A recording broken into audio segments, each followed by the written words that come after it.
रात का अंधेरा और आसमान से गिरती बारिश की ठंडी बूंदें इनाया के जिस्म को ही नहीं, उसकी रूह को भी कँपा रही थीं। शहर के सबसे सुनसान और खौफनाक इलाके में बनी राजवंशी हवेली का लोहे का विशाल दरवाज़ा आज किसी जहन्नुम के द्वार से कम नहीं लग रहा था।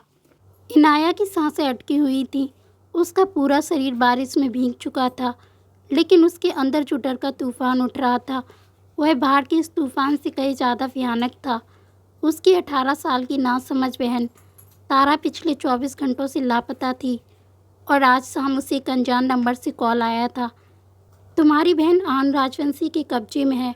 अगर उसकी सांसें चलती हुई देखना चाहती हो तो राजवंशी हवेली में आ जाओ। आहन राजवंशी, यह नाम शहर का हर इंसान खौफ से लेता था।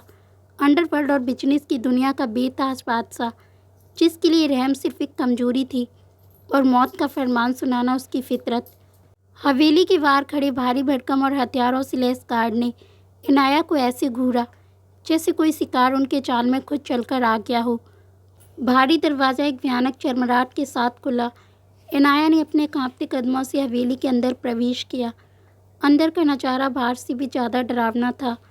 पूरे हॉल में गहरा सन्नाटा छाया हुआ था, लेकिन यह सन्नाटा सुकून का नहीं बल्कि मौत का था। हॉल की भव्यता और वहाँ की दीवारों पर टंगी महंगी पेंटिंग्स के बीच फर्श पर पसरा हुआ खून का एक ताज़ा लाल धब्बा इनाया की धड़कनों को बेकाबू कर रहा था। तभी उसकी नज़र हॉल के बीचों बीच गई। दीदी, दीदी मुझे बचा लो। तारा की चीख ने इनाया के कानों के पर्दे फाड़ दिए। फर्श पर घुटनों के बल बैठी तारा बुरी तरह रो रही थी। उसके हाथ पीछे की तरफ बंधे हुए थे और उसके चेहरे पर खौफ साफ झलक रहा था। तारा के ठीक पीछे एक आदमी खून से लथपथ पड़ा था, फहीद दुश्मन, जिसे तारा ने अनजाने में पनाह दी थी। तारा, इनाया चीखी और पागलों की तरह अपनी बहन की तरफ भागी, लेकिन इससे पहले कि वह तारा तक पहुंच पाती, दो गार्ड्स ने आगे बढ़कर इनाया का रास्ता रोक लिया। इनाया छटपटाई। उसने गार्ड्स को धक्का देने की कोशिश की, लेकिन उनकी पकड़ लोहे जैसी मजबूत थी। छोड़ो मुझे, मेरी बहन को कुछ मत करना। इनाया की आवाज़ में दर्द और एक बेबस जिद थी। शांत रहो। एक भारी, ठंडी और रूह कँपा देने वाली आवाज़ उस हॉल में गूंजी। यह आवाज़ इतनी खतरनाक थी कि हॉल का तापमान जैसे अचानक गिर गया। इनाया की छटपटाहट रुक गई और उसकी नज़रें उस विंटेज लेदर सोफ़े की तरफ उठीं जो अब तक अंधेरे में था। वहाँ बैठा था वह शख्स, आहन राजवंशी। उसका 32 साल का गठीला शरीर, काले रंग की महंगी शर्ट जिसकी स्लीव्स कोहनियों तक मुड़ी हुई थी, और चौड़ा सीना उसके खौफनाक वजूद की गवाही दे रहा था। उसके एक हाथ में एक भारी रिवॉल्वर थी और दूसरे हाथ की पोरों पर खून लगा हुआ था। आहन ने बहुत ही इत्मीनान से अपनी रिवॉल्वर को सामने रखी, कांच की टेबल पर रखा और अपनी गहरी ठंडी आंखों से इनाया को देखा। वह नज़र इतनी तेज और चुभने वाली थी कि इनाया को लगा जैसे किसी ने उसका गला घोंट दिया हो। आहन की आंखों में न कोई भाव था, न कोई गुस्सा, सिर्फ एक खौफनाक सन्नाटा जो तूफान के आने से पहले होता है। तुम्हारी इस बहन ने मेरे शिकार को भगाने की जुर्रत की है, आहन ने अपनी जगह से उठे बिना बेहद सर्द लहजे में कहा। और आहन राजवंशी के दुश्मनों की मदद करने वाले की सिर्फ एक ही सज़ा होती है, मौत। नहीं, इनाया तड़प उठी। उसकी बड़ी बड़ी मासूम आँखों से आंसुओं की धारा बहने लगी। वो नासमझ है, उसे नहीं पता था कि वो किसकी मदद कर रही है। प्लीज़ उसे छोड़ दीजिए, मैं आपके हाथ जोड़ती हूँ। आहन ने अपने होठों को हल्का सा भींचा। इनाया का भीगा हुआ शरीर, उसके चेहरे पर चिपकी बालों की लटें और उसकी भीगी मासूम आंखों में दिखने वाली खुददारी आहन को एक पल के लिए अजीब सी उलझन में डाल गई। उसने आज तक अपने सामने लोगों को सिर्फ गिड़गिड़ाते और कांपते देखा था, लेकिन इस नाजुक सी लड़की की आंखों में खौफ के साथ साथ अपनी बहन के लिए दुनिया से टकरा जाने की एक पागलपन भरी जिद थी। आहन धीरे से अपनी जगह से खड़ा हुआ। उसका लंबा और रौबदार कद इनाया पर एक भयानक साया डाल रहा था। वह धीमे कदमों से चलता हुआ इनाया के बिल्कुल करीब आकर खड़ा हो गया। आहन के जूतों की हर एक खटखट इनाया की धड़कनों को और तेज कर रही थी। दोनों के बीच अब सिर्फ कुछ इंच का फासला था। इनाया को आहन के कपड़ों से महंगी सिगार और ताज़े खून की मिली-जुली गंध आ रही थी। आहान ने अपना सिर थोड़ा झुकाया, अपनी ठंडी आंखों को इनाया की डरी हुई लेकिन खूबसूरत आंखों में गाड़ दिया और बहुत धीमी लेकिन खतरनाक आवाज़ में बोला, मैं कभी कोई चीज़ मुफ्त में नहीं छोड़ता लड़की। अगर मुझे तुम्हारी बहन की जान बख्शनी है तो बदले में मुझे कुछ ऐसा चाहिए जिसकी कीमत इस जान से भी बड़ी हो। इनाया के दिल जोरों से धड़कने लगा। आहान की नज़रें जिस तरह उसके चेहरे को पढ़ रही थीं, वह इनाया के अंदर एक अनजाना खौफ और बेचैनी पैदा कर रही थीं। क्या क्या चाहिए आपको? इनाया के कांपते हुए होंठों से जैसे तैसे ये लफ्ज़ निकले। आहान के चेहरे पर एक शैतानी लेकिन जुनूनी मुस्कान आ गई। वह चलकर इनाया के और करीब आ गया। अब दोनों के बीच का फासला इतना कम था कि इनाया उसकी भारी सांसों की गर्माहट अपने भीगे और ठंडे चेहरे पर साफ महसूस कर सकती थी। बाहर आसमान से गिरती बिजली की एक तेज चमक से हॉल पल भर के लिए रोशन हुआ और उस रोशनी में इनाया ने आहान की आंखों में एक ऐसा खौफनाक सन्नाटा देखा जिसने उसकी रूह को अंदर तक कँपा दिया। आहान ने अपना खून सा सना हुआ दायां हाथ धीरे से उठाया। इनाया डर के मारे पीछे हटना चाहती थी लेकिन उसके पैर जैसे ज़मीन से जम गए थे। आहान की सख्त और खुरदरी उंगलियों ने इनाया की नाजुक और कांपती हुई ठुड्डी को छुआ और उसका चेहरा थोड़ा ऊपर की तरफ उठा दिया। आहान के पोरों पर लगा ताज़ा खून इनाया की गोरी त्वचा पर एक हल्का सा लाल निशान छोड़ गया। इनाया की धड़कनें बेकाबू हो चुकी थीं। उसकी बड़ी बड़ी मासूम आंखों में पल रहे खौफ को आहान अपनी गहरी ठंडी आंखों से पी रहा था। तुम्हें मुझे कुछ देना होगा, वह धीरे से बोला, लेकिन उसकी आवाज़ ऐसी थी कि इनाया को उसकी सांसें गले में ही अटकती महसूस हो रही थीं। मुझे क्या देना होगा? इनाया की आवाज़ उसके गले में ही घुटकर रह गई। आहान ने अपना अंगूठा इनाया के कांपते हुए निचले होंठ पर हल्का सा फेरा। यह स्पर्श इतना अचानक और बोल्ड था कि इनाया की सांसें अटक गईं। तुम? आहान की आवाज़ बेहद भारी, सर्द और रूह को कँपा देने वाली थी। मुझे तुम चाहिए इनाया। इनाया की आंखें फटी की फटी रह गईं। उसे लगा जैसे किसी ने उसके कानों के पास बम फोड़ दिया हो। उसने झटके से अपना चेहरा आहान के हाथ से छुड़ाया और एक कदम पीछे लड़खड़ाई। क्या क्या मतलब है आपका? वह हकलाती हुए बोली। आहान ने अपने हाथ को वापस नीचे किया और इत्मीनान से अपनी पैंट की जेब में डाल लिया। मतलब बहुत साफ है, उसने बिना पलक झपकाए कहा। तुम्हारी इस नासमझ बहन की सांसें तभी तक चलेंगी जब तक तुम आहान राजवंशी की पत्नी बनकर मेरी इस हवेली में मेरी कैद में रहोगी, बिना किसी शर्त के, हमेशा के लिए। यह सुनते ही इनाया के पैरों तले ज़मीन खिसक गई। फर्श पर बैठी तारा ज़ोर ज़ोर से रोने लगी। नहीं दीदी, आप ऐसा नहीं करेंगी, मुझे कुछ नहीं होगा, आप यहाँ से चली जाएं। इनाया का पूरा शरीर गुस्से और बेबसी से कांपने लगा। उसने अपनी भीगी हुई मुट्ठियाँ भींच लीं और आहान की आंखों में देखते हुए चीखी, आप पागल हैं, मैं ऐसा कोई सौदा नहीं करूँगी। मेरी बहन को छोड़ दीजिए, रहम कीजिए मुझ पर, वरना मैं पुलिस को। इनाया का वाक्य पूरा भी नहीं हुआ था कि आहान की आंखों में मौजूद वह खामोश तूफान फट पड़ा। रहम और आहान राजवंशी का दूर दूर तक कोई वास्ता नहीं है। उसने बिजली की तेज़ी से कांच की टेबल पर रखी अपनी रिवॉल्वर उठाई और बिना एक सेकंड गवाए उसका रुख फर्श पर बैठी तारा की माथे की तरफ कर दिया। क्लिक। रिवॉल्वर का हैमर पीछे खींचने की आवाज़ उस सन्नाटे में इतनी भयानक थी कि इनाया के दिल की धड़कनें ही रुक गईं। तारा ने डर के मारे आंखें बंद कर ली और ज़ोर से चीख पड़ी, दीदी मुझे बचाइए, मुझे ना सुनने की आदत नहीं है लड़के। आहान दहाड़ा। उसकी आवाज़ में अब वह नरमी नहीं थी बल्कि एक क्रूर और खौफनाक माफिया का गुरूर था। पुलिस के आने से पहले मैं इसका भेजा इस महंगे फर्श पर बिखेर दूंगा। मैं 3 तक गिनूंगा, फैसला तुम्हारा है। 1। आहान ने ठंडी आवाज़ में गिनती शुरू की। नहीं, प्लीज़। इनाया पागलों की तरह आगे बढ़ी। 2। आहान की उंगली ट्रिगर पर कसने लगी। मैं तैयार हूँ। इनाया चीखते हुए घुटनों के बल फर्श पर गिर पड़ी। उसके सब्र का बांध टूट चुका था। आंखों से आंसुओं का सैलाब बहने लगा। उसने अपने दोनों हाथ आहान के आगे जोड़ दिए। उसका सारा स्वाभिमान, सारी खुददारी अपनी बहन की जान के आगे घुटने टेक चुकी थी। प्लीज़ मत मारिए उसे। मैं तैयार हूँ। आप जो कहेंगे मैं सब करूँगी। बस मेरी बहन को जाने दीजिए। इनाया फूट फूट कर रो रही थी। उसका सिर लगभग आहान के जूतों को छू रहा था। हॉल में सिर्फ इनाया के रोने की आवाज़ गूंज रही थी। आहान ने अपनी रिवॉल्वर नीचे कर ली। उसने इनाया को अपने कदमों में गिरे हुए देखा। एक अजीब सी जिद और गुरूर उसके चेहरे पर छा गया। उसने अपनी रिवॉल्वर वापस टेबल पर फेंकी और झुककर इनाया की बाह को अपनी लोहे जैसी मजबूत पकड़ में जकड़ लिया। अगले ही पल उसने इनाया को झटके से अपने पैरों पर खड़ा कर दिया। इनाया का नाजुक भीगा हुआ शरीर सीधे आहान के सख्त और चौड़े सीने से जा टकराया। टकराव इतना जोरदार था कि इनाया के मुंह से एक हल्की सी सिसकी निकल गई।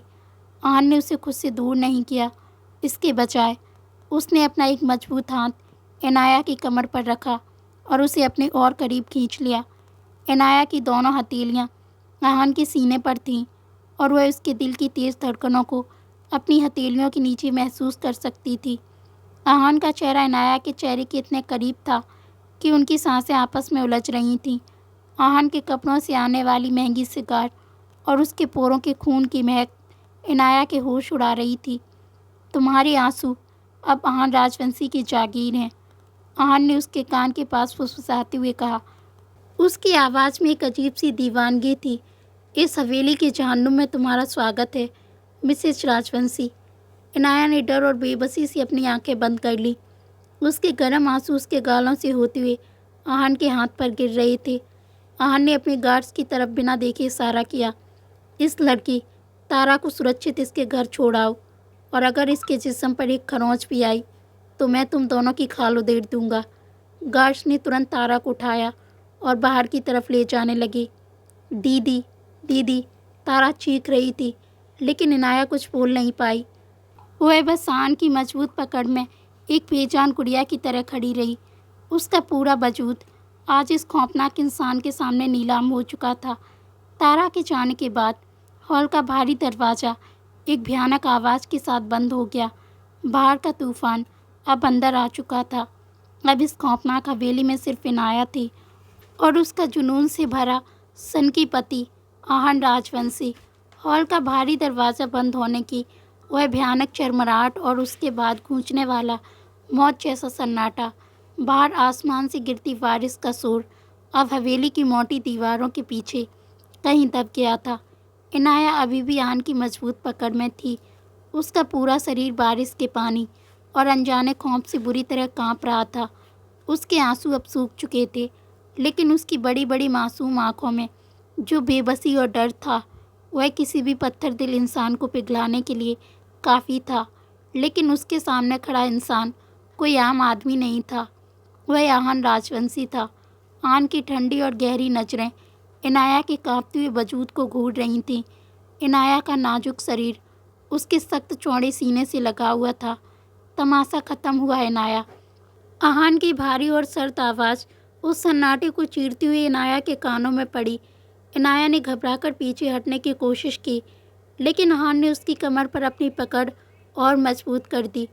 छोड़िए मुझे। इनाया की आवाज़ उसके गले में ही घुट गई। आहान ने कुछ नहीं कहा। उसने बस अपनी एक बाँह इनाया की पीठ के पीछे और दूसरी उसके घुटनों के नीचे डाली और अगले ही सेकंड इनाया के पैर ज़मीन से ऊपर थे। आहान ने उसे अपनी मजबूत बाहों में उठा लिया था। क्या क्या कर रहे हैं आप? उतारिए मुझे प्लीज़, नीचे उतारिए मुझे। इनाया छटपटाई। उसने अपने दोनों छोटे हाथ आहान के सख्त सीने पर रखकर उसे धक्का देने की कोशिश की, लेकिन आहान के लिए उसका यह विरोध किसी छोटे बच्चे की जिद से ज़्यादा कुछ नहीं था। अगर तुम चाहती हो कि मैं तुम्हें इस ठंडे फर्श पर फेंक दूं, तो छटपटाना जारी रख सकती हो। आहान ने बिना उसकी तरफ देखे सीधे सामने देखते हुए कहा।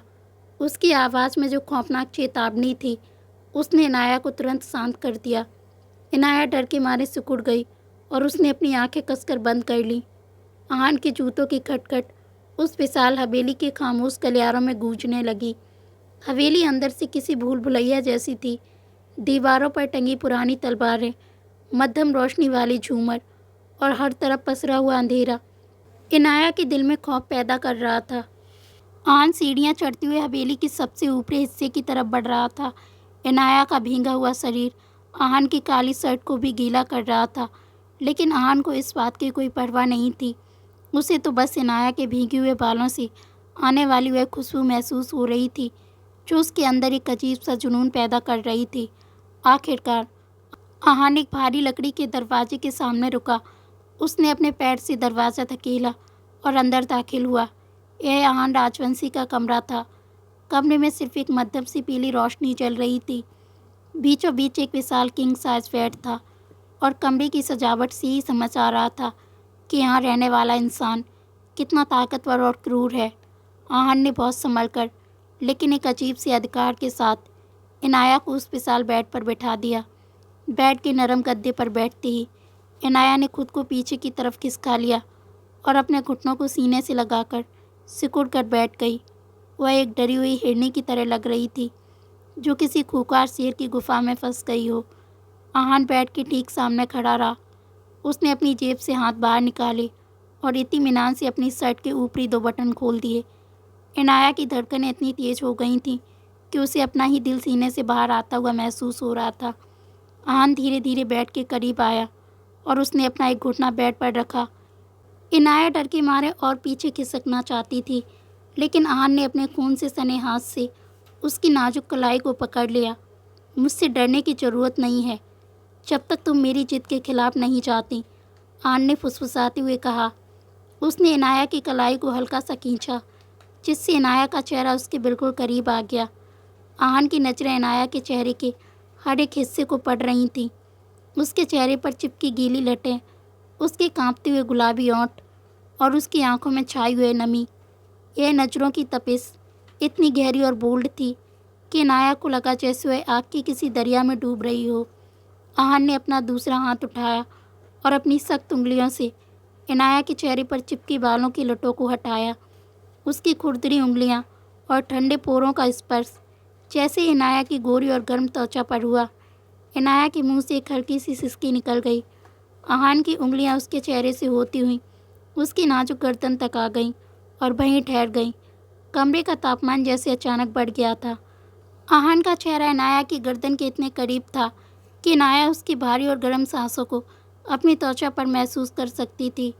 आहान की आंखें बंद हो गई थीं, जैसे वह इनाया की खुशबू और उसके कांपते हुए वजूद को अपनी रूह में उतार रहा हो।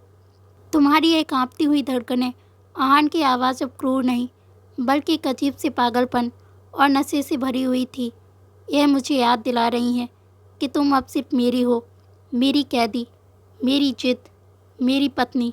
इनाया ने डर से अपनी आंखें बंद कर लीं और एक आंसू टूटकर उसके गाल से होता हुआ आहान के हाथ पर गिर पड़ा। आहान ने झटके से अपनी आंखें खोलीं। उसने उस आंसू की गर्माहट को महसूस किया। कुछ पल के लिए दोनों के बीच एक गहरा, रूह को झकझोर देने वाला सन्नाटा छा गया। आहान ने धीरे से अपना हाथ इनाया की गर्दन से हटाया और सीधा खड़ा हो गया। अलमारी में कपड़े हैं, बदल लो, वरना बीमार पड़ जाओगी, आहान ने अपनी पुरानी, सर्द और बेरुखी वाली आवाज़ में कहा। बिना एक पल भी रुके वह मुड़ा और वॉशरूम की तरफ चला गया। वॉशरूम का दरवाज़ा बंद होते ही इनाया ने अपने चेहरे को अपने दोनों हाथों में छुपा लिया और सिसक सिसक कर रोने लगी। यह खामोश हवेली, यह ज़बरदस्ती का रिश्ता और आहान की वह खौफनाक नज़रों की तपिश। इनाया को समझ नहीं आ रहा था कि यह उसके अंत की शुरुआत थी या किसी ऐसे तूफान की दस्तक जो उसकी पूरी दुनिया को तबाह करने वाला था। वॉशरूम का दरवाज़ा बंद होने की आवाज़ अभी भी इनाया के कानों में गूंज रही थी। सिसक सिसक कर रोते हुए उसे ऐसा लग रहा था जैसे उसकी पूरी ज़िंदगी इस एक रात में सिमट कर ख़त्म हो गई हो। कमरे में पसरा हुआ सन्नाटा उसे डरा रहा था और बाथरूम के अंदर से आ रही पानी गिरने की आवाज़ उसकी धड़कनों को और तेज कर रही थी। आहान राजवंशी का वो खौफनाक चेहरा, उसके पोरों पर लगा ताज़ा खून और नज़रों की वो चुभने वाली तपिश। इनाया को अपनी नाजुक गर्दन पर अभी भी उसकी सख्त उंगलियों का स्पर्श महसूस हो रहा था। अलमारी में कपड़े हैं, आहान के सर्द अल्फाज उसे याद आए। इनाया का भीगा हुआ शरीर अब ठंड से जमने लगा था। उसने कांपते हाथों से अपने आंसू पोंछे और लड़खड़ाते कदमों से उस विशाल अलमारी की तरफ बढ़ी। अलमारी खोलने पर उसने देखा कि वहाँ महिलाओं के कई कीमती और डिजाइनर कपड़े रखे थे, जैसे किसी को उसके आने का पहले से अंदाजा हो। लेकिन इनाया ने उन महंगे कपड़ों को हाथ तक नहीं लगाया। उसने अलमारी के दूसरे हिस्से से आहन की एक सफ़ेद ओवरसाइज शर्ट निकाली और ड्रेसिंग रूम में जाकर किसी तरह अपने भीगे कपड़े बदल लिए। आहन की वह शर्ट इनाया के घुटनों तक आ रही थी। शर्ट से आ रही महंगी सिगार और आहन के परफ्यूम की तेज़ खुशबू इनाया के दिमाग पर छा रही थी, जो उसे हर पल याद दिला रही थी कि वह अब किसकी कैद में है। जब आहन बाथरूम से बाहर आया तो उसकी नज़र कमरे के एक कोने में रखे सोफे पर गई। इनाया वहीं सिकुड़कर बैठी हुई थी। उसने अपने घुटनों को सीने से लगा रखा था और उसका सिर घुटनों पर टिका था। वह गहरी नींद में नहीं थी, बल्कि डर और थकान से बेहोश सी लग रही थी। आहन की नज़र कुछ पल के लिए इनाया के नाजुक वजूद पर ठहर गई। उसकी अपनी सफ़ेद शर्ट में इनाया और भी ज़्यादा मासूम और बेबस लग रही थी। आहन ने बिना कुछ कहे कमरे की सारी लाइट्स बंद की और बेड पर लेट गया। रात कब सुबह में बदली, इनाया को पता ही नहीं चला। अगली सुबह जब हल्की सी धूप खिड़की के कांच से छनकर कमरे में आई तो इनाया की आंखें खुली। उसका पूरा शरीर अकड़ गया था। उसने घबराकर सामने बेड की तरफ देखा, लेकिन बेड खाली था। तभी उसे कमरे की साथ लगी बालकनी से आहन की भारी आवाज़ सुनाई दी। वह किसी से फ़ोन पर बात कर रहा था। आहन काले रंग के फॉर्मल ट्राउज़र और नेवी ब्लू शर्ट में था। उसका रौबदार अंदाज और ठंडी आंखें सुबह की रोशनी में भी उतनी ही खौफनाक लग रही थीं। फ़ोन काटकर वह कमरे के अंदर आया। इनाया को सोफे पर सहमा हुआ देखकर आहन की आंखों में एक सख्त भाव आ गया। नीचे चलो, नाश्ते का वक्त हो गया है। आहन ने बिना उसकी तरफ देखे अपनी कलाई पर महंगी घड़ी बांधते हुए एक सर्द हुक्म दिया। इनाया अपनी जगह से नहीं हिली। रात भर का डर, बेबसी और अपनी बहन की जुदाई का दर्द अब उसके अंदर एक बगावत का रूप ले रहा था। मुझे भूख नहीं है। इनाया की आवाज़ धीमी थी, लेकिन उसमें एक अजीब सी जिद थी। आहन के हाथ घड़ी बांधते हुए रुक गए। उसने अपनी गहरी काली आंखों से इनाया को घूरा।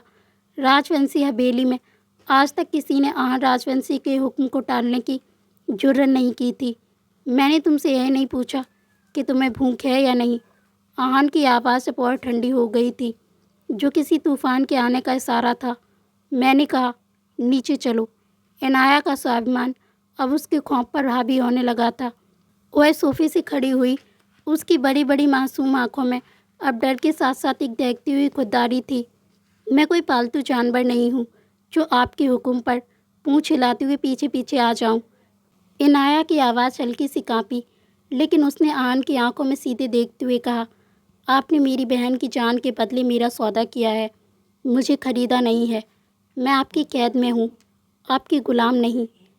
यह सुनते ही आहन के अंदर जैसे ज्वालामुखी फट पड़ा।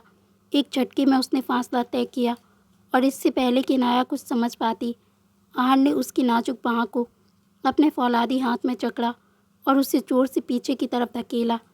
इनाया की पीठ सीधे कमरे की ठंडी दीवार से जा टकराई। उसके मुंह से दर्द की एक हल्की सी सिसकी निकल गई। अगले ही सेकंड आहन उसके बिल्कुल करीब था। उसने अपना एक हाथ इनाया के सिर के पास दीवार पर टिका दिया और दूसरे हाथ से उसकी बाह को और कसकर जकड़ लिया। इनाया का छोटा और नाजुक शरीर आहन के चौड़े और सख्त सीने के बीच पूरी तरह कैद हो चुका था। तुम्हारी यह खुददारी और तुम्हारी यह जवान, आहन फुसफुसाया, लेकिन उसकी आवाज़ में जो खौफनाक गुरूर था वह किसी भी इंसान की रूह कँपाने के लिए काफ़ी था। इसे अपने ही अंदर दफन कर लो इनाया, क्योंकि आहन राजवंशी की हवेली में सिर्फ मेरी मर्जी चलती है। तुम्हारा हर एक आंसू, तुम्हारी हर एक सांस और तुम्हारा यह वजूद अब सिर्फ मेरी जागीर है। आहन का चेहरा इनाया के चेहरे के इतने करीब था कि उसकी गर्म खौलती हुई सांसें इनाया के गालों से टकरा रही थीं। इनाया का दिल पसलियां तोड़कर बाहर आने को बेताब था। धड़कनें इतनी तेज़ थीं कि आहन उन्हें अपने सीने से टकराता हुआ महसूस कर सकता था। इनाया डर से कांप रही थी, लेकिन इस बार उसने अपनी नज़रें नहीं चुराईं। आहन की खौफनाक आंखों में देखते हुए इनाया की आंखों से आंसुओं की दो बूंदें छलक पड़ीं। वे गर्म आंसू उसके गोरे गालों से फिसलते हुए आहन के उस हाथ पर गिरे जिसने उसकी बाह को जकड़ रखा था। उन आंसुओं की गर्माहट और इनाया की आंखों में दिख रही उस बेबस मासूमियत ने आहान के अंदर कुछ ऐसा कर दिया जो उसने ज़िंदगी में पहली बार महसूस किया था। उसकी पकड़ जो इनाया की बाह को तोड़ने पर आमादा थी, अचानक ढीली पड़ गई। आहान ने इनाया की भींगी हुई पलकों, कांपते हुए गुलाबी होंठों और उसकी आंखों में छिपे उस दर्द को देखा जो उसके अपने क्रूर हाथों ने दिया था। आहान का पत्थर जैसा सख्त दिल पहली बार किसी अजीब सी चुभन से हिल गया। कुछ पलों के लिए दोनों के बीच सिर्फ खामोशी थी, एक ऐसी खामोशी जिसमें सिर्फ उलझी हुई सांसों और बेकाबू धड़कनों का शोर था। आहान ने धीरे से अपना हाथ इनाया की बाँह से हटा लिया। इनाया की गोरी त्वचा पर आहान की उंगलियों के लाल निशान साफ उभर आए थे। उन निशानों को देखकर आहान की आंखों में एक पल के लिए उलझन सी दिखाई दी। उसने बिना एक शब्द कहे इनाया को वहीं छोड़ दिया और भारी कदमों से कमरे का दरवाज़ा खोलकर बाहर निकल गया। इनाया वहीं दीवार के सारे फर्श पर बैठ गई और अपने घुटनों में सिर देकर फूट फूट कर रोने लगी। उसे समझ नहीं आ रहा था कि यह इंसान क्या है, एक खौफनाक दरिंदा या एक ऐसा तूफान जिसके अंदर जाने कौन सी खामोशी छुपी थी। और वह यह नहीं जानती थी कि बाहर हवेली में आहान के दुश्मनों की एक बहुत बड़ी साजिश उसके और आहान के इस नए उलझे हुए रिश्ते का इंतजार कर रही थी। दीवार के सारे फर्श पर बैठी इनाया की सिसकियाँ उस विशाल खामोश कमरे में गूंज रही थीं। आहान गुस्से और उलझन में कमरे से बाहर चला गया था। इनाया की गोरी और नाजुक त्वचा पर आहान की उंगलियों के लाल निशान अभी भी उसकी क्रूर पकड़ की गवाही दे रहे थे। इनाया अपने घुटनों में सिर छिपाए बस यही सोच रही थी कि क्या उसकी पूरी ज़िंदगी अब इसी खौफ और आंसुओं के साए में बीतेगी। हवेली में वैसे भी मौत जैसा सन्नाटा रहता था, लेकिन आज यह सन्नाटा कुछ ज़्यादा ही डरावना लग रहा था। इनाया अभी भी असुरक्षित है, इस बात का उसे जरा भी अंदाज़ा नहीं था, क्योंकि राजवंशी हवेली की सुरक्षा में एक छोटी सी भी चूक दुश्मनों के लिए किसी बड़े मौके से कम नहीं थी। अचानक हवेली के पिछले हिस्से से शीशा टूटने की एक भयानक आवाज़ आई। इनाया झटके से उठी, उसकी धड़कनें तेज़ी से दौड़ने लगीं। उसने अपने कांपते हाथों से आंसू पोंछे और दरवाजे की तरफ देखा। सीढ़ियों पर भारी जूतों की खटखट सुनाई दे रही थी, और यह खटखट आहान के जूतों की नहीं थी। कदमों की आवाज़ कई लोगों की थी जो तेज़ी से उसी कमरे की तरफ बढ़ रहे थे। इससे पहले कि इनाया भागकर दरवाज़ा अंदर से लॉक कर पाती, कमरे का भारी दरवाज़ा एक जोरदार लात से खुला और दीवार से जा टकराया। दरवाजे पर 3 खूंखार आदमी खड़े थे। उनके हाथों में चमकते हुए हथियार और चेहरे पर एक क्रूर मुस्कान थी। इनाया डर के मारे पीछे खिसकते हुए फिर से दीवार से जा लगी। उसकी सांसें अटक गई थीं। तो यही है आन राजवंशी की नई कमजोरी। सबसे आगे खड़े आदमी ने अपनी गन का रुख इनाया की तरफ करते हुए एक भद्दी मुस्कान के साथ कहा, सुना था राजवंशी का कोई दिल नहीं है, लेकिन इस नाजुक सी गुड़िया को देखकर लगता है कि उसने अपना दिल हार दिया है। आज इसे ख़त्म करके आहान का गुरूर हमेशा के लिए तोड़ देंगे। नहीं, दूर रहो मुझसे। इनाया की आवाज़ खौफ से कांप रही थी। उसने पास रखी एक कांच की फूलदान को अपने बचाव के लिए उठा लिया, लेकिन उन आदमियों के सामने उसका यह विरोध बिल्कुल नाकाफ़ी था। एक आदमी ने इनाया की तरफ कदम बढ़ाया और गन का ट्रिगर दबाने ही वाला था कि धड़ाक, एक गोली उस आदमी के हाथ को चीरती हुई निकल गई। उसकी गन फर्श पर गिर पड़ी और वह दर्द से चीखते हुए पीछे हटा। दरवाजे के पास मौत का दूसरा नाम खड़ा था, आहान राजवंशी। आहान की आंखों में अब वो पुरानी ठंडक बेरुखी नहीं थी, बल्कि एक ऐसा खौफनाक और दहकता हुआ तूफान था जिसे देखकर मौत भी रास्ता बदल ले। आहान का वहशी और खौफनाक रूप अब सामने आ चुका था। उसकी शर्ट के बटन खुले थे, पसीने और गुस्से से उसका चौड़ा सीना फूल रहा था, और उसके हाथ में उसकी रिवॉल्वर थी जिससे अभी भी धुआं निकल रहा था। आहान राजवंशी की जागीर पर नज़र डालने की तुम्हारी जुर्रत कैसे हुई? आहान की आवाज़ किसी भूखे शेर की दहाड़ जैसी थी। कमरे में मौजूद बाकी दुश्मनों ने तुरंत अपनी गन आहान की तरफ घुमाई। गोलियों की तड़तड़ाहट से कमरा गूंज उठा। इनाया ने चीखते हुए अपने कान बंद कर लिए और फर्श पर सिकुड़ गई। आहान के लिए यह सिर्फ एक लड़ाई नहीं थी, यह उसकी जिद और उसकी इज्जत का सवाल था। वह बिजली की तेज़ी से आगे बढ़ा। उसने एक दुश्मन की गोली से बचने के लिए छलांग लगाई और अपनी रिवॉल्वर से सीधा उसके माथे के बीचों बीच गोली मार दी। फर्श खून से लाल हो गया तीसरा और आखिरी दुश्मन, जो इनाया के बेहद करीब खड़ा था, समझ गया कि वह आन से नहीं जीत सकता। उसने खौफ में अपनी गन सीधे इनाया की तरफ कर दी। पीछे हट राजवंशी, वरना इसका भेजा उड़ा दूंगा, वह चिल्लाया। इनाया की आंखें फटी की फटी रह गईं। मौत उसके चेहरे के बिल्कुल सामने थी। लेकिन इससे पहले कि वह आदमी ट्रिगर दबा पाता, आहान अपनी जान की परवाह किए बिना इनाया के लिए एक मजबूत ढाल बन गया। आहान ने खुद को इनाया और उस बंदूक के बीच झोंक दिया। फायर! गोली आहान के बाएं कंधे को चीरती हुई निकल गई। आहान के मुंह से एक हल्की सी सिसकी निकली, लेकिन उसके कदम 1 इंच भी पीछे नहीं हटे। इनाया ने खौफ से आंखें खोलकर देखा। आहान उसके ठीक सामने खड़ा था और उसके कंधे से बहता हुआ गर्म खून इनाया के कपड़ों पर गिर रहा था। आहान ने अपने घायल होने की परवाह किए बिना अपने दाएं हाथ से उस दुश्मन का गला दबोच लिया। उसकी पकड़ इतनी वैसी थी कि उस आदमी की आंखें बाहर आने लगीं। आहान ने उसे हवा में उठा लिया और उसके कान के पास फुसफुसाते हुए, लेकिन एक दहकते हुए गुरूर के साथ कहा, अपने आकाओं से जाकर कह देना, दोबारा इस लड़की की तरफ आंख उठाकर देखने की जुर्रत ना करें। यह लड़की सिर्फ मेरा सौदा नहीं, आहान राजवंशी की इज्जत है, वरना मैं उनका वो हश्र करूँगा कि वो खुद मौत की भीख मांगेंगे। और अगले ही पल आहान ने बेदर्दी से उस आदमी की गर्दन मरोड़ दी। एक भयानक कड़कड़ाहट के साथ वह आदमी बेजान होकर फर्श पर गिर पड़ा। आहान ने अपने गार्डों को बुलाया और उसे बाहर फेंकने का इशारा किया।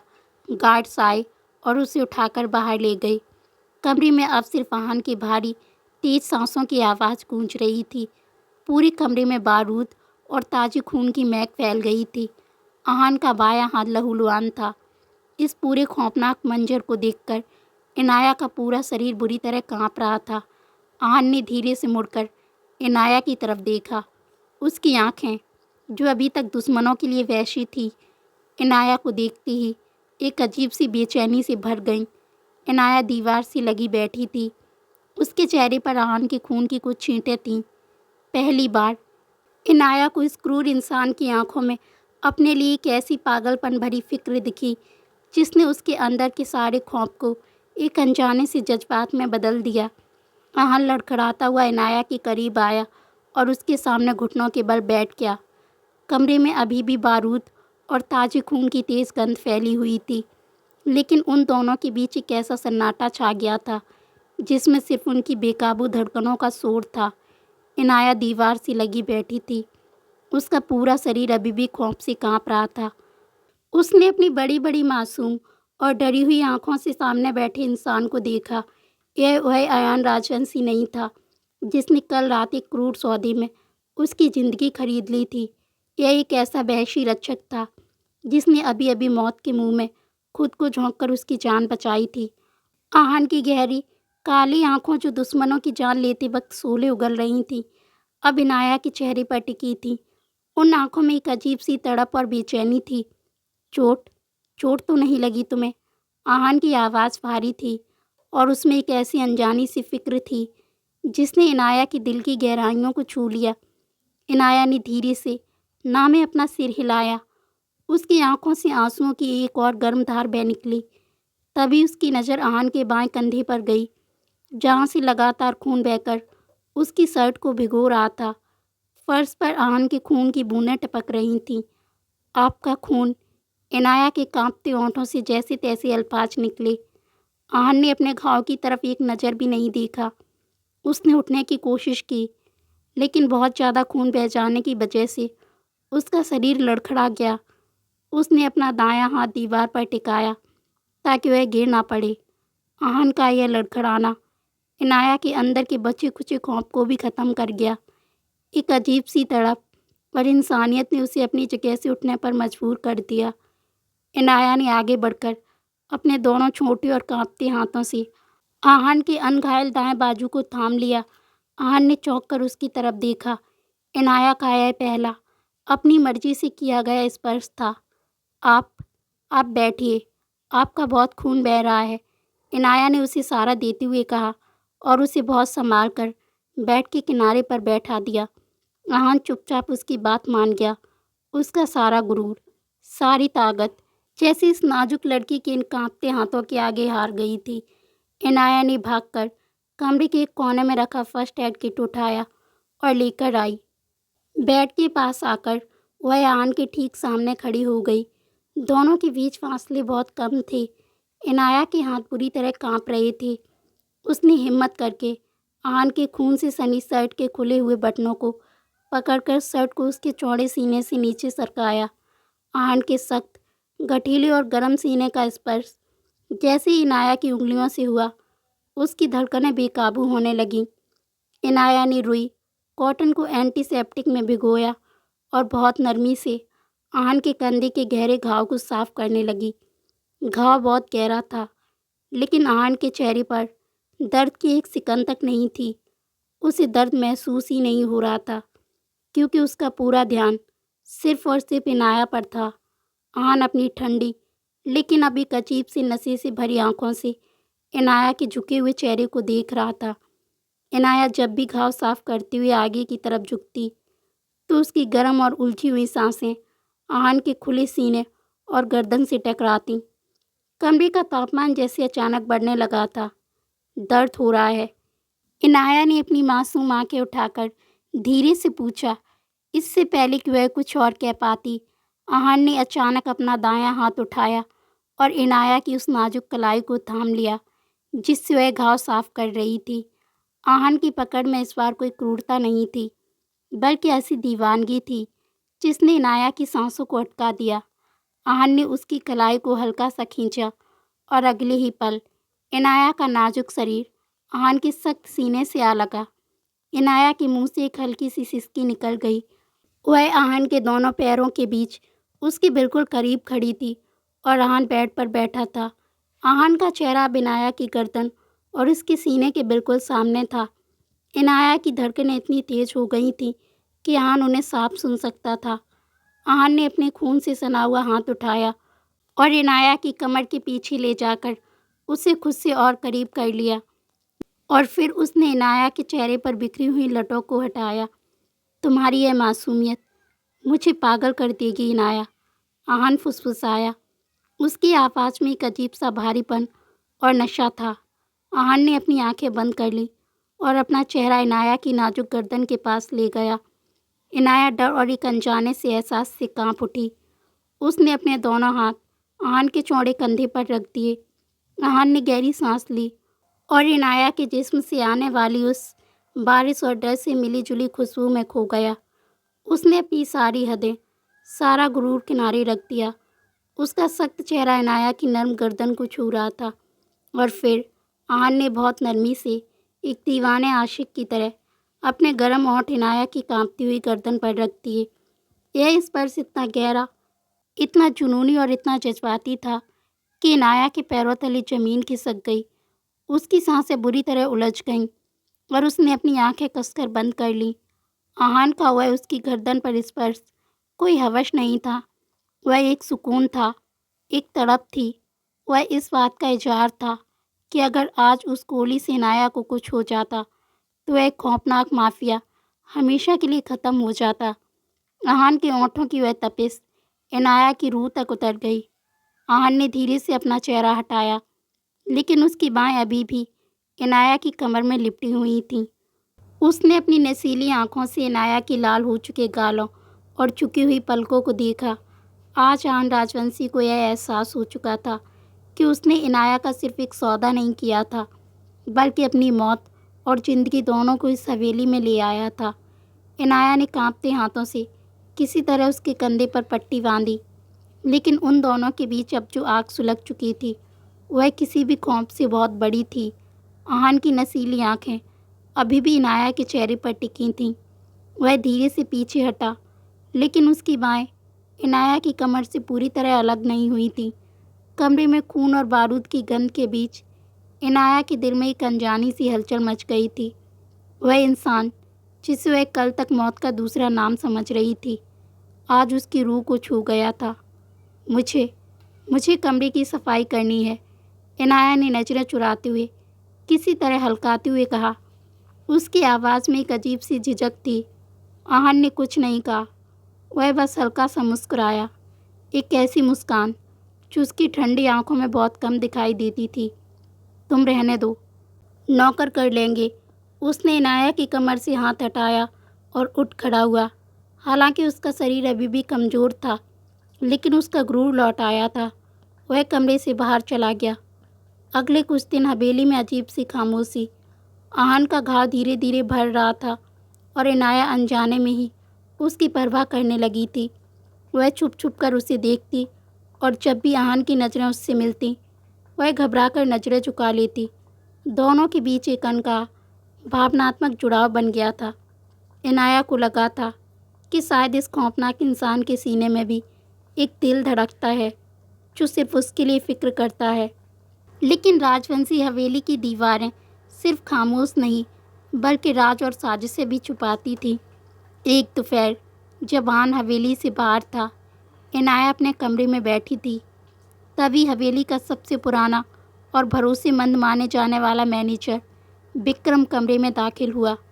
उसका चेहरा गंभीर था और उसकी आंखों में एक अजीब सी कुटिलता थी। माफ़ी चाहता हूँ मिस इनाया, अगर मैंने आपको परेशान किया हो, विक्रम ने सिर झुकाते हुए कहा, लेकिन उसकी आवाज़ में कोई सम्मान नहीं था। क्या बात है विक्रम जी? इनाया ने उलझन में पूछा। विक्रम ने दरवाज़ा बंद किया और इनाया के करीब आ गया। मैं बस आपको हकीकत से रूबरू कराने आया हूँ। आप बहुत मासूम हैं इनाया जी। आपको लगता है कि आहान साहब ने आपकी जान बचाई तो वह आपसे मोहब्बत करते हैं। इनाया का दिल ज़ोर से धड़का। आप क्या कहना चाहते हैं? आहान राजवंशी कभी किसी से मोहब्बत नहीं करते, वह सिर्फ खेलना जानते हैं। यह सब उनका एक खेल है इनाया जी। विक्रम ने उसके दिमाग में जहर भरते हुए कहा। उन्हें बस नई चीज़ों का शौक़ है। आपकी वह बहन तारा, उसे फंसाना, आप पर हुए हमले की साजिश रचना, यह सब उसी खेल का हिस्सा था। वह सिर्फ आपका गुरूर तोड़ना चाहते थे। आप उनके लिए सिर्फ एक खिलौना है जिसे जब चाहे वह इस्तेमाल कर सकते हैं। इनाया के पैरों तले ज़मीन खिसक गई। विक्रम के शब्द उसके कानों में पिघले हुए शीशे की तरह गूंज रहे थे। झूठ, आप झूठ बोल रहे हैं, इनाया चीखी, लेकिन उसकी आवाज़ में वो यकीन नहीं था। झूठ? तो फिर सोचिए, आन साहब के इतने कड़े पहरे के बीच वो दुश्मन हवेली के अंदर कैसे आ गए? क्या आपको नहीं लगता कि यह सब जानबूझकर किया गया था ताकि वह आपके सामने हीरो बन सकें और आपकी हमदर्दी जीत सकें? विक्रम ने एक कुटिल मुस्कान के साथ कहा और वहाँ से चला गया। इनाया वहीं फर्श पर धम्म से बैठ गई। उसके दिमाग में एक तूफान उठ खड़ा हुआ था। आहन का वो सौदा, तारा पर तानी गई वो रिवॉल्वर, और फिर अचानक उसका वो जुनूनी स्पर्श। क्या यह सब सच में एक खेल था? इनाया का दिल टूट चुका था। जिस इंसान पर वो भरोसा करने लगी थी, उसने उसकी मासूमियत का मजाक उड़ाया था। उसके अंदर का सारा डर अब गुस्से में बदल गया। उसका स्वाभिमान जाग उठा था। शाम को जब आहान लौटा तो हवेली में अजीब सा सन्नाटा था। वह सीधे कमरे में गया। इनाया वहीं खिड़की के पास खड़ी थी। उसका चेहरा आंसुओं से भीगा हुआ था, लेकिन उसकी आंखों में एक दहकती हुई आग थी। क्या हुआ? आहान ने उसकी तरफ बढ़ते हुए पूछा। उसकी आवाज़ में हमेशा की तरह वो फिक्र थी जो अब इनाया को एक फरेब लग रही थी। दूर रहिए मुझसे, इनाया चीखी और पीछे हट गई। आहान के कदम वहीं रुक गए। उसकी भौहें चढ़ गईं। यह क्या बदतमीजी है इनाया? बदतमीजी? बदतमीजी तो आपने की है मेरे जज्बातों के साथ, मेरी मासूमियत के साथ। इनाया की आवाज़ में खुददारी और दर्द का सैलाब था। आपने मुझे सिर्फ एक खिलौना समझ रखा है ना? मेरे डर, मेरे आंसुओं का मजाक उड़ाने के लिए आपने वो पूरा खेल रचा। उन दुश्मनों को आपने ही बुलवाया था। आहान का चेहरा पत्थर जैसा सख्त हो गया। उसकी आंखें खौफनाक और ठंडी हो गईं। तुम जानती भी हो तुम क्या कह रही हो? हाँ, मैं अच्छे से जानती हूँ कि मैं क्या कह रही हूँ।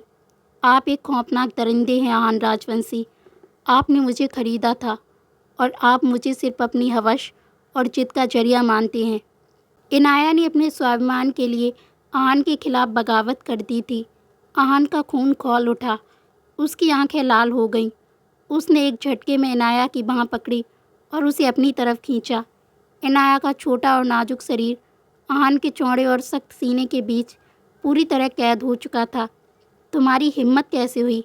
आहान राजवंशी पर उंगली उठाने की। आहान की धार से पूरा कमरा गूंज उठा।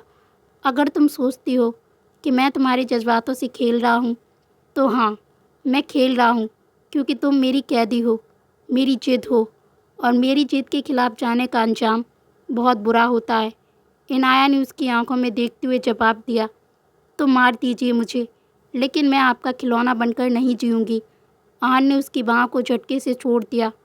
उसका सीना गुस्से से ऊपर नीचे हो रहा था। उसने एक नज़र इनाया की भींगी हुई लेकिन निडर आंखों पर डाली।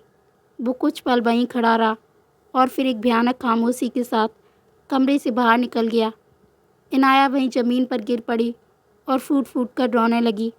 उसे नहीं पता था कि यह गलतफहमी उन दोनों को किस खतरनाक मोड़ पर ले जाने वाली थी। उसे नहीं पता था कि उसका यह कदम आहान के उस खौफ को जगाने वाला था जिससे वो खुद भी अनजान था। कमरे का वह भयानक सन्नाटा इनाया को अंदर तक काट रहा था। फर्श पर बैठी इनाया की आंखों से आंसू रुकने का नाम नहीं ले रहे थे। विक्रम के शब्द उसके कानों में पिघले हुए शीशे की तरह गूंज रहे थे। खिलौना, खेल, हवस। उसका दिल कह रहा था कि उस दिन जब आहान ने गोली खाई थी तो उसकी आंखों में जो फिक्र थी वह झूठी नहीं हो सकती, लेकिन उसका स्वाभिमान उसे चीख चीख कर याद दिला रहा था कि वह सिर्फ एक मजबूर लड़की है जिसे उसकी बहन की ज़िंदगी की कीमत लगाकर खरीदा गया है। नहीं, मैं किसी जिद का खिलौना बनकर नहीं रहूँगी। इनाया ने अपने कांपते हाथों से आंसू पोंछे। उसकी बड़ी बड़ी मासूम आंखों में अब एक ऐसी बगावत और खुददारी थी जो किसी भी तूफान से टकराने को तैयार थी। बाहर रात गहरी हो चुकी थी। आसमान में फिर से काले बादल घिर आए थे और तेज़ बारिश शुरू हो गई थी। हवेली में मौत जैसा सन्नाटा पसरा था। इनाया ने दबे पांव कमरे का दरवाज़ा खोला। हवेली के लंबे खामोश गलियारे अंधेरे में डूबे हुए थे। वह जानती थी कि मुख्य दरवाजे पर भारी पहरा होगा, इसलिए वह पिछले हिस्से की तरफ गई जहाँ से नौकरों का आना जाना होता था। किस्मत से पीछे का एक छोटा लोहे का दरवाज़ा खुला था। इनाया ने बिना एक पल सोचे उस भयानक बारिश और अंधेरे में दौड़ लगा दी। उसका नाजुक शरीर ठंडी बारिश में बुरी तरह कांप रहा था, लेकिन उसके कदम में रुकने का कोई नाम नहीं था। वह हवेली को पार करके उस सुनसान जंगलों से घिरी और घुमावदार सड़क पर आ गई थी। उधर हवेली में आहान अपनी मध्यम रोशनी वाली स्टडी रूम में बैठा था। उसके सामने रखी महंगी शराब का ग्लास टूट चुका था, लेकिन उसके अंदर सुलग रही गुस्से और बेचैनी की आग बुझने का नाम ही नहीं ले रही थी। इनाया की वो नफ़रत भरी आंखें और उसकी बगावत आहान के सीने में खंजर की तरह चुभ रही थी। वह खुद को रोक नहीं पाया और भारी कदमों से इनाया के कमरे की तरफ चल पड़ा। जैसे ही उसने कमरे का दरवाज़ा खोला, कमरा खाली था। आहान का दिल एक सेकंड के लिए धड़कना भूल गया। बालकनी का दरवाज़ा खुला था और ठंडी हवा कमरे में आ रही थी। इनाया, आहान की धार से पूरी हवेली की दीवारें कांप उठीं। गार्ड्स भागते हुए आए। जब आहान को पता चला कि इनाया हवेली से गायब है, तो अंडरवर्ल्ड्स के उस खौफनाक बादशाह की आंखों में जिंदगी में पहली बार मौत का खौफ तैर गया। अपनी मौत का नहीं, बल्कि इनाया के खोने का खौफ। आहान बिना अपनी गन या जैकेट लिए पागलों की तरह उस तूफ़ानी बारिश में हवेली के बाहर भागा।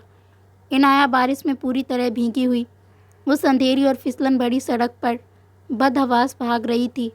उसे नहीं पता था कि वह कहाँ जा रही है, बस वह उस खौफनाक इंसान से दूर जाना चाहती थी। अचानक सामने वाले मोड़ से एक भारी ट्रक की तेज़ और अंधी हेडलाइट ने उसकी आंखों को चौंधिया दिया। बारिश और कीचड़ की वजह से ट्रक बेकाबू हो चुका था और वह सीधा इनाया की तरफ मौत बनकर आ रहा था। इनाया के पैर ज़मीन पर ही जम गए थे। भागने का कोई रास्ता नहीं था। उसने खौफ से अपनी आंखें कसकर बंद कर लीं और मौत का इंतज़ार करने लगी। इनाया, यह आवाज़ आसमान से कड़कती बिजली से भी ज़्यादा भयानक और तड़प से भरी हुई थी।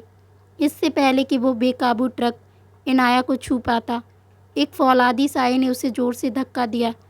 इनाया हवा में उछली और सड़क के किनारे गीली मिट्टी और पत्थरों पर जा गिरी। वह साया भी उसके साथ ही ज़मीन पर रोल होता हुआ गिरा। ट्रक एक भयानक ब्रेक की आवाज़ के साथ उनके बिल्कुल पास से गुजर गया। इनाया की सांसें जैसे गले में ही अटक गई थीं। वह बदहवास सी ज़मीन पर पड़ी काँप रही थी। तभी दो लोहे जैसे मजबूत हाथों ने उसके नाजुक कंधों को जकड़ा और उसे झटके से खींचकर सीधा किया। सामने आहान राजवंशी था। आहान का पूरा गठीला शरीर बारिश और कीचड़ से सना हुआ था। उसकी शर्ट फट चुकी थी और उसकी बाएं से ताज़ा खून बह रहा था, लेकिन उसका ध्यान अपनी किसी चोट पर नहीं था। उसकी वो गहरी काली आंखें, आज उनमें कोई क्रूर, कोई खौफनाक सन्नाटा या गुस्सा नहीं था। उन आंखों में एक ऐसा खौफ, एक ऐसी तड़प और पागलपन था जिसने इनाया की रूह को झकझोर कर रख दिया था। आहान का सीना तेज तेज सांस लेने की वजह से जोर जोर से ऊपर नीचे हो रहा था। पागल हो गई हो तुम। आहान की आवाज़ किसी जख्मी शेर की दहाड़ जैसी थी, लेकिन वह आवाज़ पूरी तरह कांप रही थी। अगर तुम्हें कुछ हो जाता, अगर आज वो ट्रक। आहान के लफ्ज़ उसके गले में ही घुट गए। वो इंसान जिसके नाम से शहर के बड़े बड़े लोग कांपते थे, आज एक नाजुक सी लड़की के खोने के ख्याल से बुरी तरह थरथरा रहा था। अगले ही सेकंड आहान ने अपनी सारी हदें, अपनी सारी ताकत और अपना सारा गुरूर तोड़ दिया। उसने इनाया को झटके से अपनी तरफ खींचा और उसे अपने मजबूत बाहों में कसकर भींच लिया।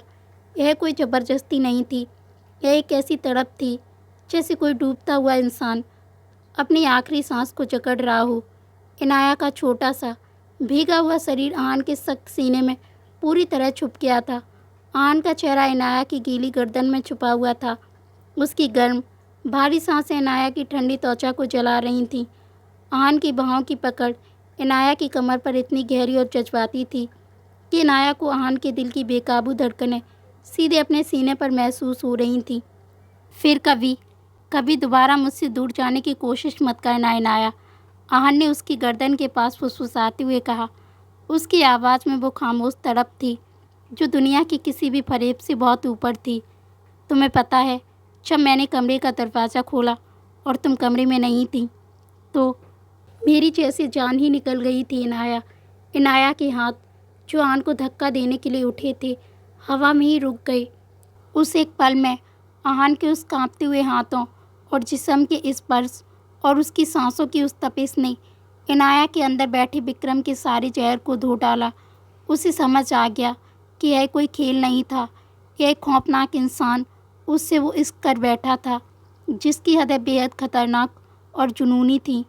इनाया की आंखों से फिर से गर्म आंसू छलक पड़े, लेकिन इस बार ये आंसू नफ़रत के नहीं बल्कि उस अनजाने से सुकून के थे जिसने आज दोनों दिलों की सारी दीवारें गिरा दी थीं।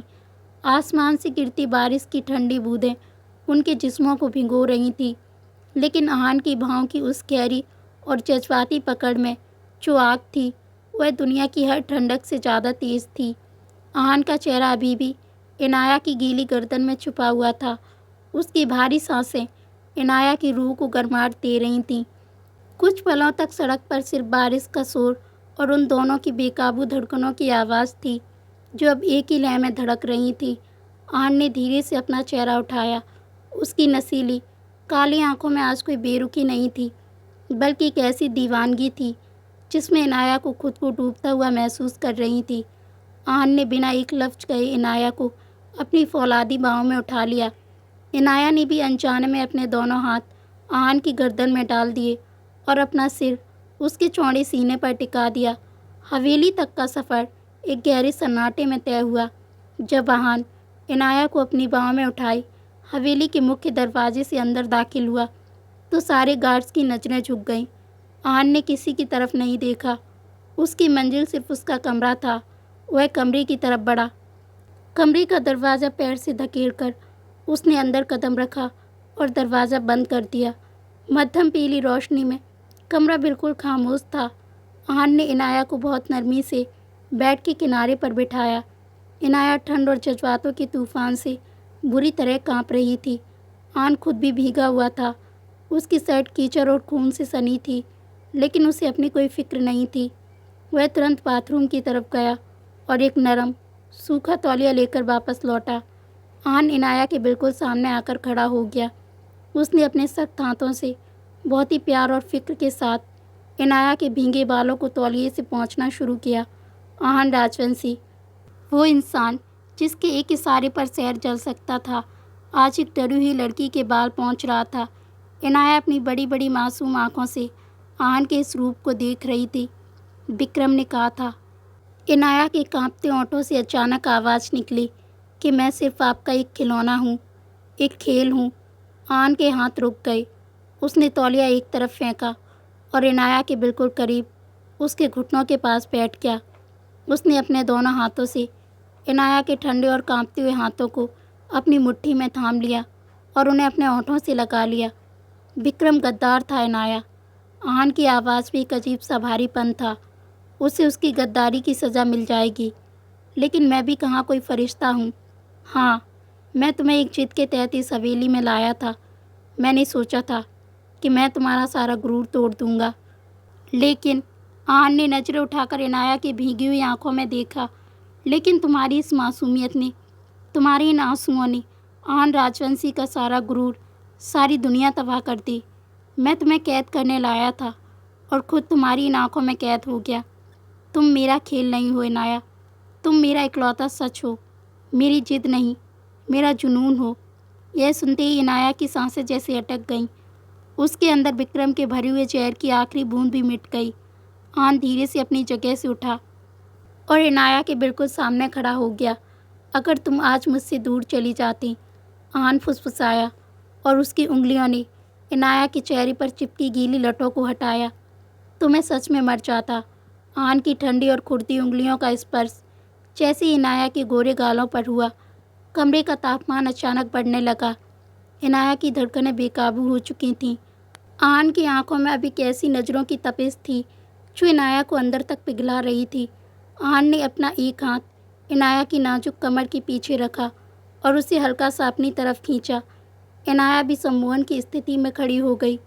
दोनों के भीगे हुए जिस्म एक दूसरे से टकरा रहे थे। आन के कपड़ों से आने वाली बारिश, खूनी और महंगी सिगार की वह मिली जुली खुशबू इनाया के होश उड़ा रही थी। इनाया ने अपनी कांपती हुई हथेलियाँ आन के सख्त सीने पर रख दी। आन का सीना तेज तेज ऊपर नीचे हो रहा था।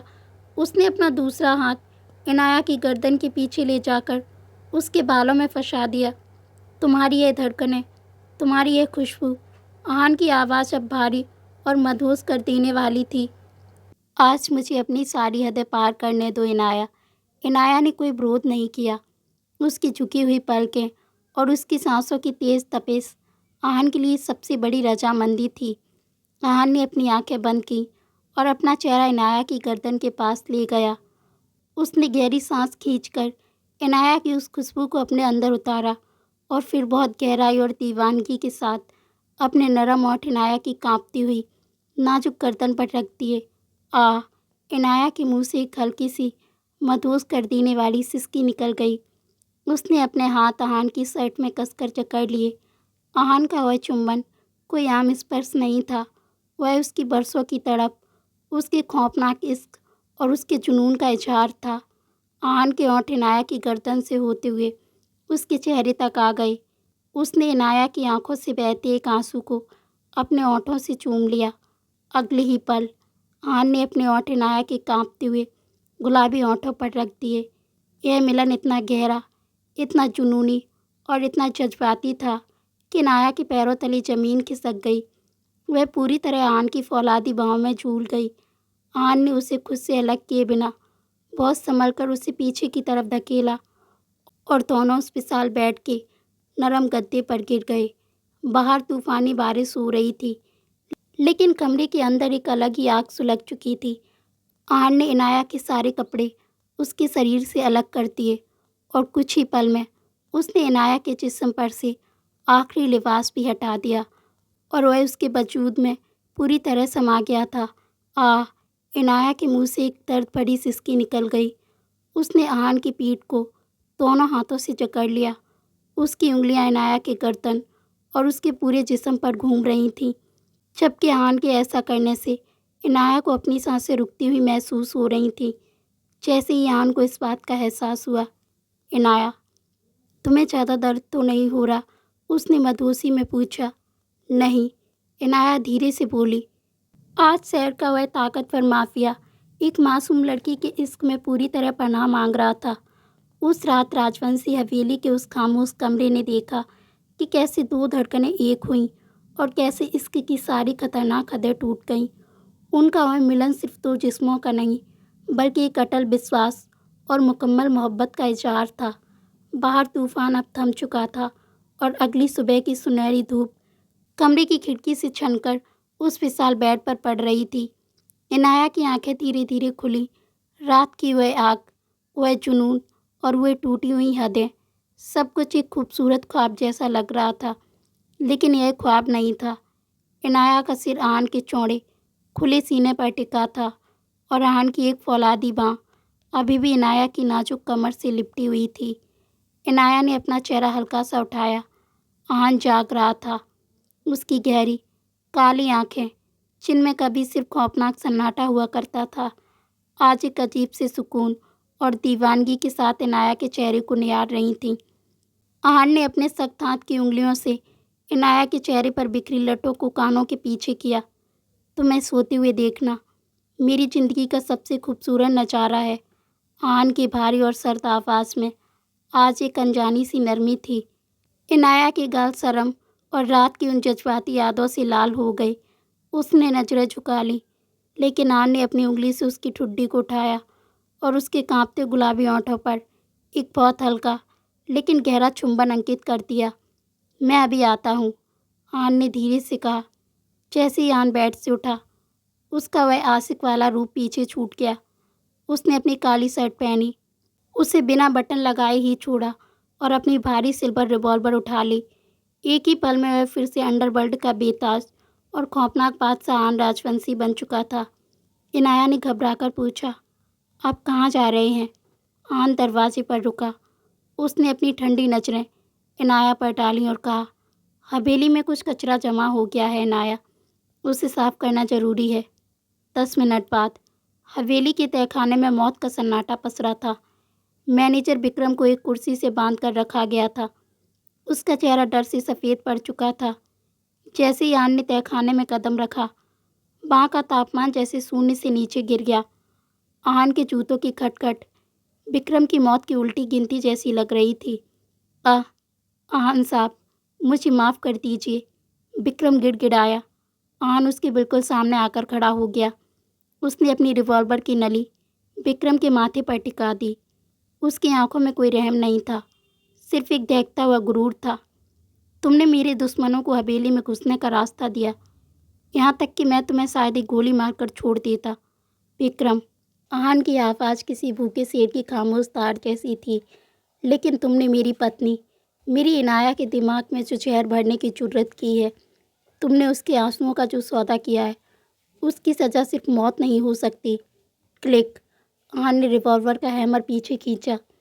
राजवंशी की इज्जत पर उंगली उठाने वालों का यही अंजाम होता है। धड़क। एक ही गोली ने गद्दारी का सारा हिसाब चुकता कर दिया। विक्रम का बेजान शरीर कुर्सी से लटक गया। आन ने अपने गार्ड्स की तरफ देखे बिना सर दुकुम दिया। इसकी लाश को मेरे दुश्मनों के अड्डे पर फेंक आओ। यह मेरा पैगाम है।